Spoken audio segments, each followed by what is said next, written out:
This question was asked in JEE Main 2020 7 January first shift paper. ठीक है, basically question ऐसा कह रहा है कि we have two infinite planes. ठीक है, दो इनफाइनाइट प्लेन है, each with uniform surface charge density sigma. ठीक है, and they are kept in such a way that the angle between them is 30 degree. ठीक है, तो एक प्लेन ऐसा है और दूसरा प्लेन ऐसा है और उनके बीच का एंगल क्या है, 30 डिग्री। ठीक है, and we are supposed to calculate the electric field in the region between them as shown in the figure। ठीक, तो यहाँ पे हम लोग को बेसिकली इस रीजन में इलेक्ट्रिक फील्ड निकालनी है।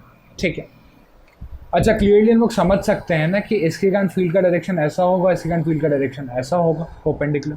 ठीक है, ठीक है, तो यहाँ पे ड्रॉ करते हैं हम लोग फटाफट। लेट्स से कि ये वाला जो फील्ड है it is E1 vector and this is E2 vector. ठीक, अच्छा बहुत ऑब्वियस सी बात है, E1 वेक्टर और E2 वेक्टर दोनों के डायरेक्शंस डिफरेंट होंगे पर दोनों का मैग्नीट्यूड तो बराबर होगा, है ना।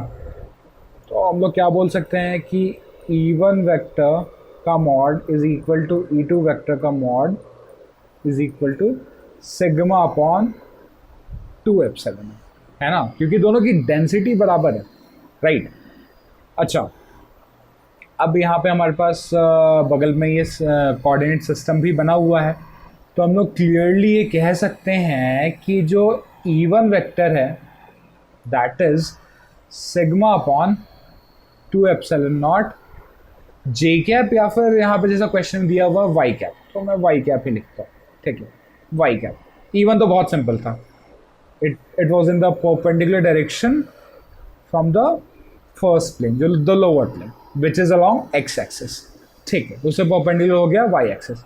अच्छा, दूसरा वाला जो प्लेन है ना वो बना रहा है 30 डिग्री फ्रॉम x axis, तो इधर उसके मैग्नेटिक डायरेक्शन कुछ ऐसा है, इट इज लाइक दिस। अच्छा, तो हम लोग क्या बोल सकते हैं कि this angle is also 30 degree, तो this angle would be 60 degree. So basically हमारा E1 वेक्टर तो ऐसा हम लोग ये समझ रहे हैं, E2 वेक्टर कुछ ऐसा है।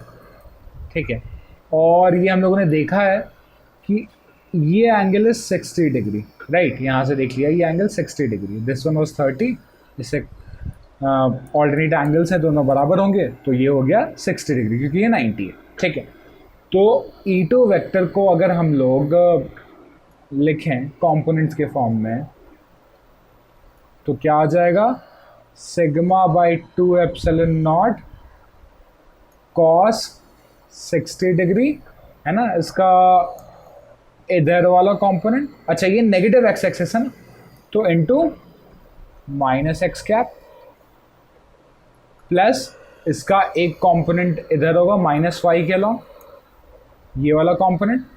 ठीक है, that would be sigma upon 2 epsilon naught sine 60 degree, और इस बार क्या लेंगे माइनस वाई कैप। ठीक है, अब देखो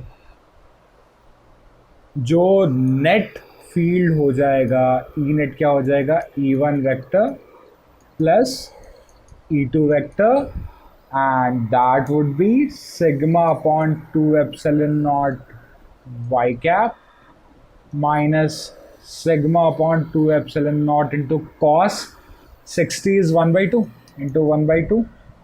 ठीक है, और next term minus sigma upon 2 epsilon naught into sin 60 degree, right, √3/2 into y cap. तो नेट क्या आ जाएगा, sigma upon 2 epsilon naught common ले लिया और रिजल्ट आ जाएगा हमारा 1 minus √3/2 y cap minus 1/2 x cap.